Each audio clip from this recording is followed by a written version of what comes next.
सुप्रभात मेरे प्यारे बच्चों। तो हम पाठ पढ़ रहे हैं लहसा की ओर। तो अब तक जो आपने पढ़ा वहाँ आपने देखा कि लेखक बताता है कि तिब्बत की सबसे अधिक ऊंचाई वाली जगह थोंगला को पार करना था, जो ऊंचाई के साथ खतरनाक भी थी। बच्चों, आपको ये तो पता ही होगा कि लेखक कहाँ की यात्रा कर रहा था। तिब्बत की यात्रा कर रहा था और उसे तिब्बत की राजधानी लहसा जाना था। और वहाँ जाते वक्त उसे मार्ग में जो कठिनाइयाँ हुई, जो परेशानियाँ हुई, उनका उन्होंने वर्णन किया है। और इसके अतिरिक्त वहाँ के रास्तों की क्या विशेषताएं थीं वह भी उन्होंने इस लेख में बताया है। तो वे बताते हैं कि तिब्बत की जो सबसे अधिक ऊंचाई वाली जगह थोंगला थी, उसे उन्हें पार करना था, जो ऊंचाई के साथ खतरनाक भी थी। थोंगला की कुल ऊंचाई 16 से 17,000 फीट थी। दूर दूर तक कोई गांव नहीं था। इस उजाड़ सी जगह में डाकू आराम से आवाज़ कर सकते थे। इतनी खतरनाक जगह पर यदि कोई मर जाता है तो उसकी चिंता कोई नहीं करता था। ये सब आपको याद होगा। और किसी का सामान लूटने से पहले उसे जान से मार देते थे। यहाँ हथियार रखने के लिए किसी कानून की आज्ञा नहीं लेनी पड़ती और इसलिए वहाँ के लोग बंदूक और पिस्तौल सरेआम लिए घूमते थे, यानी उन्हें किसी बात का डर नहीं था। गांव पहुंचकर उन्हें मालूम हुआ कि पिछले वर्ष वहाँ हत्या हुई थी। वे हत्या की चिंता नहीं करते, क्योंकि जहाँ भी तनाव दिखाई देता है वहीं वे भीख मांगते हुए आगे बढ़ जाते हैं। आपको याद होगा, मैंने आपको बताया था कि जहाँ भी उन्हें ऐसा लगता था कि सामने कोई डाकू है, ऐसी कोई परिस्थिति उन्हें दिखाई देती थी, तो वे उसके सामने कुची कुची अर्थात दया दया एक पैसा करके वो उसके सामने भीख मांगने लग जाते थे। पहाड़ की खड़ी चढ़ाई पर चढ़ने के लिए वे घोड़ों पर सवार होते हैं। एक स्थान पर वे चाय भी पीते हैं और दोपहर तक 17-18 हज़ार फीट ऊंचे डांडे पर पहुंच जाते हैं। इतने ऊंचे चबूतरे से पहाड़ बिना बर्फ और हरियाली के नज़र आ रहे थे। सबसे ऊंची जगह पर पत्थरों के ढेर, जानवरों के सींगों और रंग बिरंगे कपड़े की झंडियों से सजा डांडे के देवता का स्थान था। उतरते समय लेखक का घोड़ा बहुत धीमे चल रहा था। ये सब आप लोगों को याद होगा बच्चों कि जब वे उस पहाड़ से जो उतर रहे थे, तो उतरते समय लेखक का जो घोड़ा था वो बहुत धीमे चलने लगा था। लेखक सोच रहा था कि शायद वह थक गया है, इसलिए धीमे चल रहा है। इसलिए उसने घोड़े को किसी प्रकार से मारा नहीं, जैसे वह चल रहा था उसे वैसे ही चलने दिया। क्योंकि जब एक दो जगह उन्होंने उसे तेज़ चलाने की कोशिश की तो घोड़ा और धीमे हो गया था, तो इसलिए उन्होंने घोड़े को अधिक परेशान नहीं किया।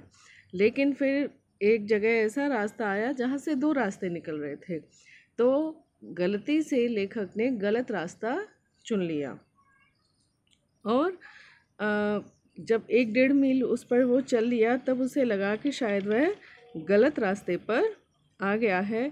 और किसी से पूछने पर उसे पता चला कि जो रास्ता उसने चुना है वो गलत है। और फिर वह वापस लौटा और दूसरे रास्ते की ओर चला।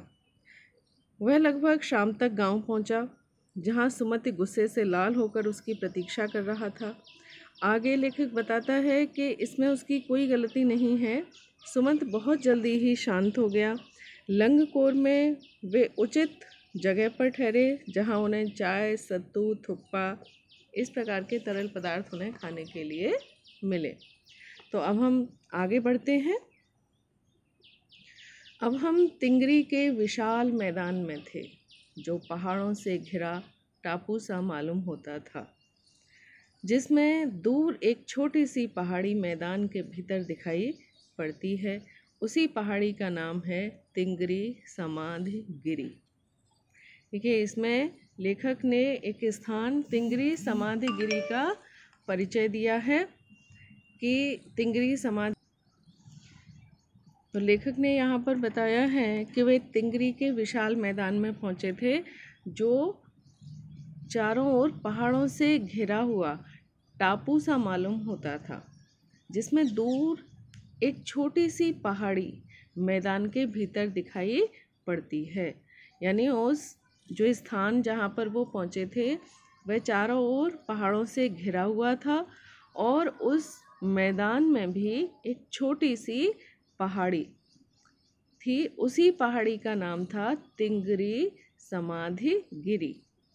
आसपास के गांव में भी सुमति के कितने ही यजमान थे। कपड़े की पतली पतली चिरी बत्तियों के गंडे खत्म नहीं हो सकते थे, क्योंकि बोध गया से लाए कपड़े के ख़त्म हो जाने पर किसी कपड़े से बोध गया का गंडा बना लेते थे।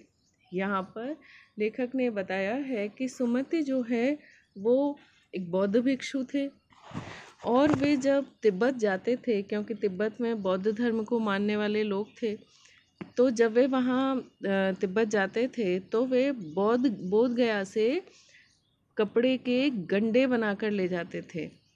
गंडे तावीज़ आपने भी बेटा सुने होंगे। ये जो गंडे होते हैं वो मंत्र पढ़ कर के एक जो कपड़ा होता है उसको बांधकर बनाए जाते हैं। तो वहाँ के जो लोग थे वो उन गंडों को बहुत ही आदर पूर्वक लिया करते थे। लेकिन जब पतली पतली चिरी यानी कपड़े की जो पतली पतली कपड़े को फाड़कर बनाई जाती हैं, तो कपड़े के पतले पतले धागे जैसी होती है, तो जब उनके गंडे ख़त्म हो जाते थे तो वो जो अपने ही पास कपड़े होते थे उन्हीं से वो गंडे बनाते थे और वहाँ के लोगों को दे देते थे। वह अपने यजमानों के पास जाना चाहते थे। मैंने सोचा यह तो हफ्ता भर उधर ही लगा देंगे। तो वहाँ पर वो जो सुमति थे वो अपने यजमानों के पास जाते थे। यजमान जो होते हैं, जो उन्हें मानने वाले लोग थे, वे वहाँ जाते थे और उन्हें वो गंडे जो हैं वो कपड़े के जो बने हुए गंडे होते थे जिन्हें वे बोध गया से लाया हुआ बताते थे। लाते तो वो बोध गया से थे, लेकिन बोध गया से लाए हुए गंडे जल्द ही ख़त्म हो जाते थे। तो उनके पास अपने पास जो भी कपड़ा होता था वे उसी कपड़े को फाड़ कर पतली पतली धागे जैसी पतली चिरी जो बोलते हैं जिन्हें, उन्हें फाड़ करके वो अपने आप गंडे बना लेते थे और लोगों से यही कहते थे कि ये बोध गया से लाए हुए गंडे हैं।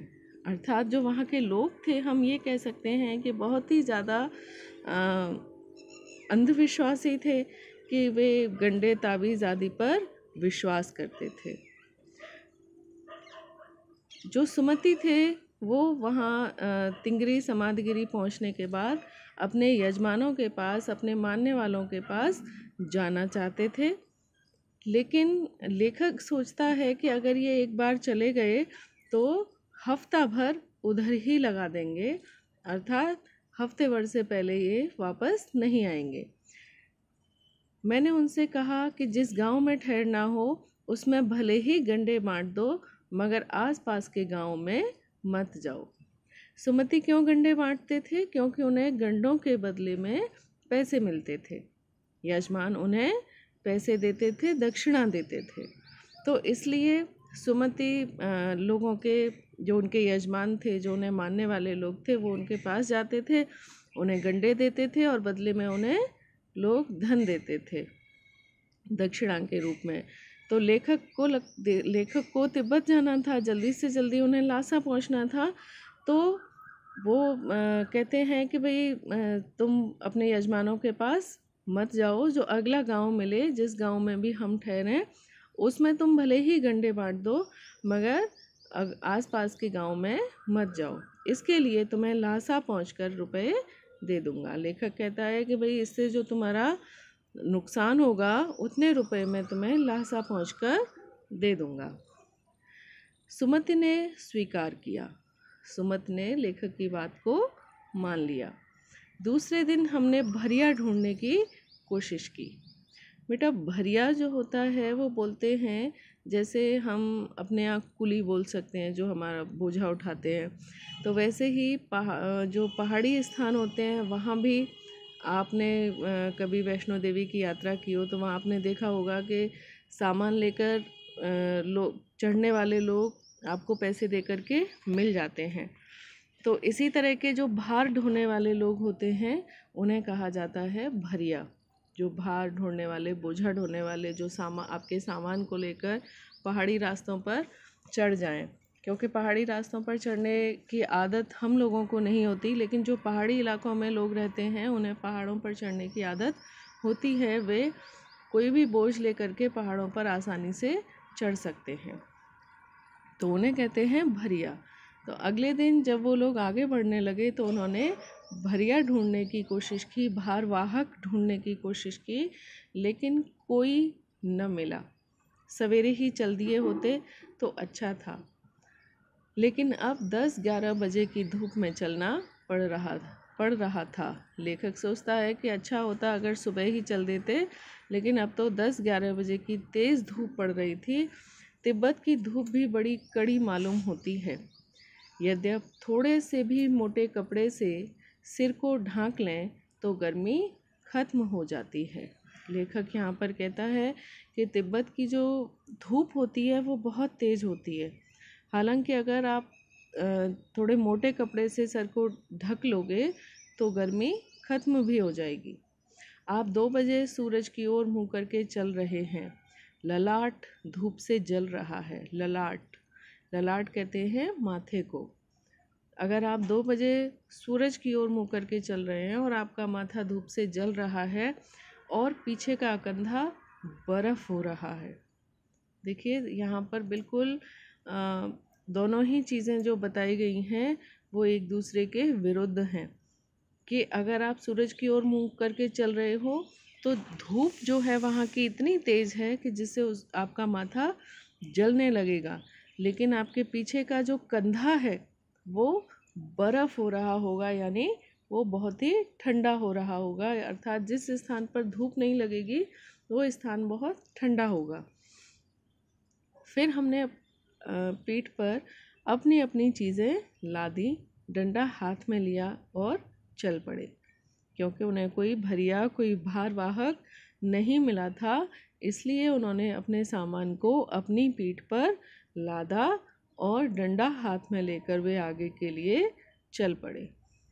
यद्यपि सुमत के परिचित तिंगरी में भी थे, लेकिन वह एक और यजमान से मिलना चाहते थे, इसलिए आदमी मिलने का बहाना कर शेखर विहार की ओर चलने के लिए कहा।